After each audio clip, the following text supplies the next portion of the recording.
Bollywood superstar and Kolkata Knight Riders co-owner Shah Rukh Khan has donated rupees 1 crore for the victims of Chennai flood.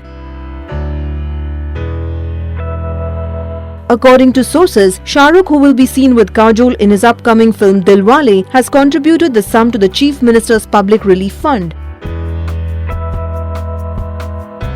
In the wake of Chennai floods, many Indian actors such as Rana Daggubati of Bahubali fame and sportspersons such as Saina Nehwal and Deepika Pallikal have come forward to help the flood victims. About 280 people have died so far across Tamil Nadu since torrential rains on December 1st submerged tracts of Chennai and caused havoc and devastation.